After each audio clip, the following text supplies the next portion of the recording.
In the wake of some high-profile government leaks, from WikiLeaks to the so-called kill list, the government is trying to put an end to it all. And now the Pentagon is pumping money into ramping up cybersecurity. According to NSA General Keith Alexander, $1 trillion goes down the drain each year due to cybercrime. So is this a way to justify spending in yet another arm of the ever-expanding military-industrial complex? John Simpson, Privacy Project Director for Consumer Watchdog, joins us now to weigh in. Welcome, John. So $1 trillion, it's an incredible figure there. Is that really how much is wasted each year?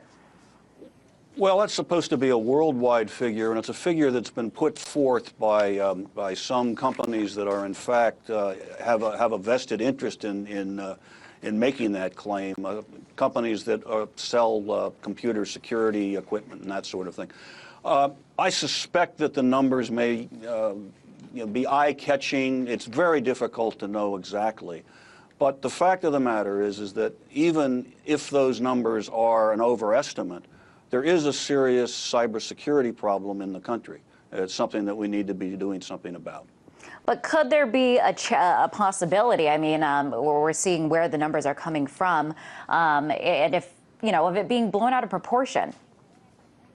Well, I think it maybe was blown out of proportion, partly as impetus to try and get the Cybersecurity Act through the Senate, and that is quite possible. Those numbers, they catch one's eyes, and people think about it. But there's really a distinction between the sort of criminal activity that goes on, the scams and that sort of thing, and the underlying fundamental safety of our various networks, the power grid, our banking structure and system, and the way money gets moved around. Those networks are very vulnerable, and something does need to be done about that. And the problem always is whether you put appropriate computer security in place without going too far and overstepping people's privacy rights. The bill that was just making its way through the Senate seemed to have been a step in the right direction. A lot of amendments had been offered that did provide privacy protections, but it was defeated largely because the U.S. Chamber of Commerce thought that some of the security standards that were being placed on business were too onerous. So do you think that instead of the cybersecurity, that being a priority, that they kind of gave in to the Chamber of Commerce because they didn't like the bill? Well, I think that's what happened. I mean, the Republicans essentially completely gave in to the Chamber of Commerce. I mean, it had genuine bipartisan support. Senator Collins from Maine is Republican. Senator Lieberman, of course, is an independent, former Democrat. They were the major sponsors of the bill.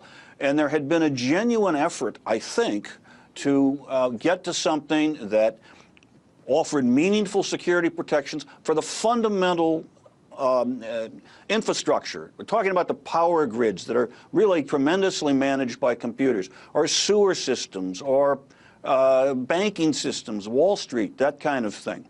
And it is necessary to have protections there.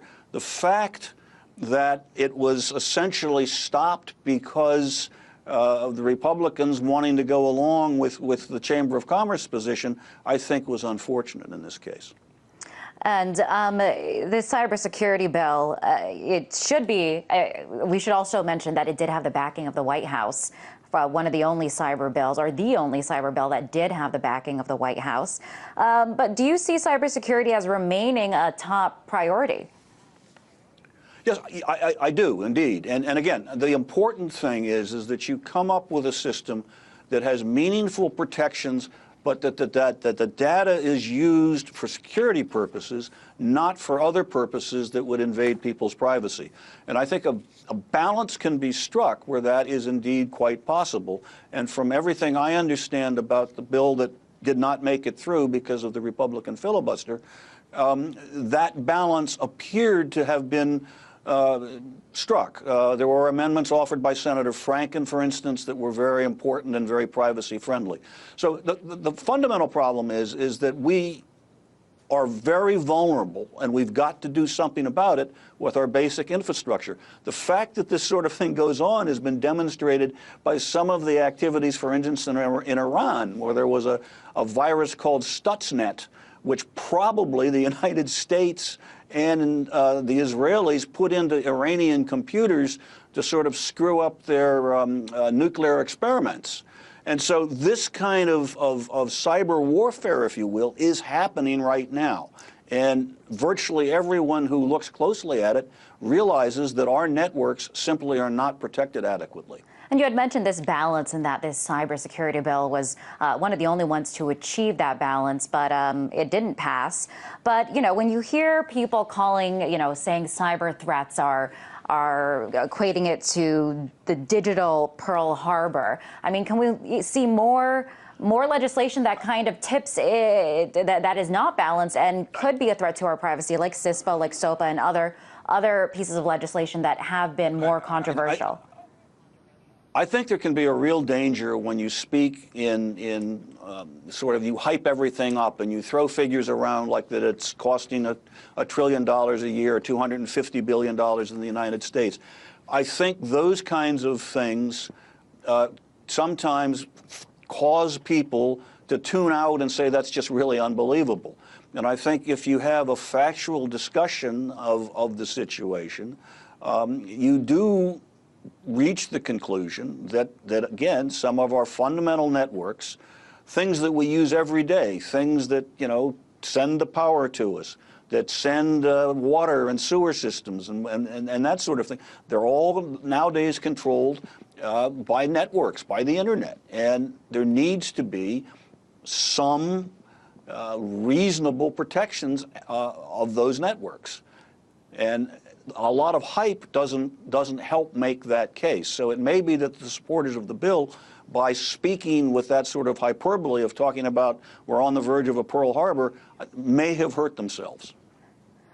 All right. It was very interesting. John, thank you so much for coming on the show and weighing in. That was John Simpson, Thank you. Privacy Project Director for Consumer Watchdog.